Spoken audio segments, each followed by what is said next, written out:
Tout de suite, c'est la revue de presse française d'Hélène Fratt, comme tous les matins. Bonjour Hélène. Bonjour Pauline. Et les questions ce matin dans la presse autour de la participation et des résultats du premier tour de la primaire à gauche. Que s'est-il donc passé? Ce qui s'est passé, Pauline, c'est que 350 000 votants supplémentaires sont apparus dans le décompte des organisateurs hier matin, alors que les pourcentages de chaque candidat ne bougeaient pas d'un iota par rapport à ceux de dimanche soir.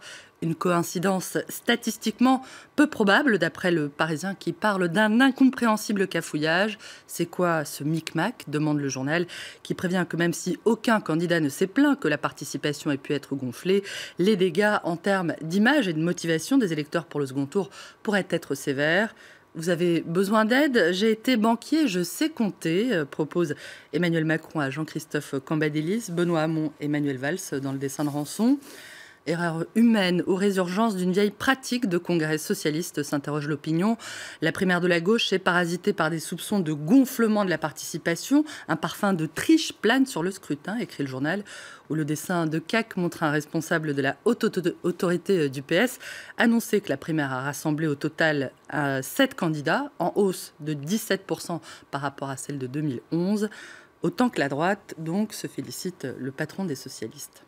Le Parti socialiste qui a d'abord mentionné un bug avant d'évoquer une erreur humaine. Le PS a beau dénoncer une effervescence auto-alimentée à partir de rien ou presque, la suspicion gagne du terrain, selon l'Obs, qui évoque une nuit des longs couteaux version électorale, rien que ça.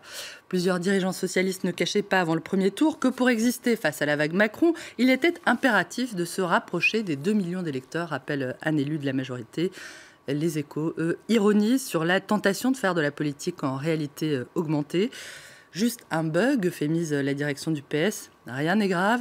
Le réel est comme une maladie contagieuse qu'il convient de fuir. Voilà pour la polémique. Arrivé en tête de ce premier tour, le frondeur Benoît Hamon lui fait toujours figure de favori. Le compte est presque bon, annonce Libération. Benoît Hamon aurait su parler à une génération avide de renouveau, une génération urbaine, plutôt intégrée, mais aussi généreuse et solidaire, selon Libé. Cette génération suffit-elle à jeter les bases d'une majorité dans une présidentielle ?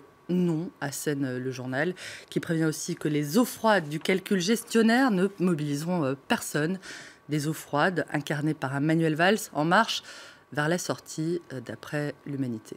À la une également, le retour des migrants à Calais, dans le nord de la France, 3 mois après le démantèlement de la jungle. D'après 20 minutes, il s'agit souvent de réfugiés mineurs qui manquent de tout.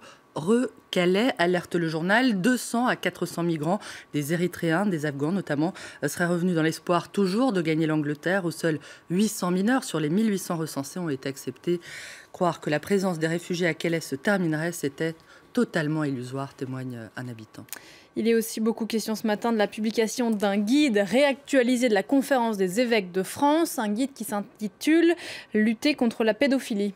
Depuis les relations sur les agissements pédophiles d'un prêtre du diocèse de Lyon il y a un an, l'Église française assure avoir mis en place un dispositif de prévention renforcé.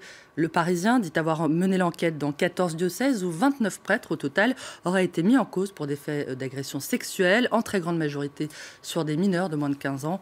Jacques, la soixantaine, a été condamné, réduit à l'état laïque. Il raconte avoir vécu la révélation de ces agressions comme une libération, mais il semble ne pas avoir compris ce qu'il a infligé, paraissant minimiser la douleur de ses anciennes proies.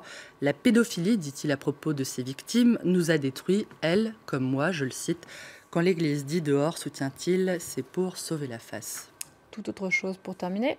Connaissez-vous, Pauline, le pétillement de l'anguille, le grognement du grondin? À l'occasion de la semaine du son, dont le but est de sensibiliser aux effets néfastes du bruit, on a déniché pour vous un beau papier sur un chercheur qui est à l'écoute du son, de sons qui sont, eux, quasiment imperceptibles. On peut dire, en fait, qu'il est tout oui dans le monde du silence. Éric Parmentier est spécialisé dans l'étude des vocalisations des poissons. Et Le Monde raconte comment ce chercheur a notamment prouvé que certains des muscles des poissons sont en réalité des organes phoniques destinés à produire du son, donc à communiquer, et que le poisson clown est capable de pousser des cris d'alerte. Moi, ça, je le savais puisque j'ai vu Nemo. Moi aussi, et de nombreuses fois. Merci beaucoup, Hélène. C'était la revue de presse française. On vous retrouve tout à l'heure pour de nouvelles aventures dans la presse internationale. Et nous, on se retrouve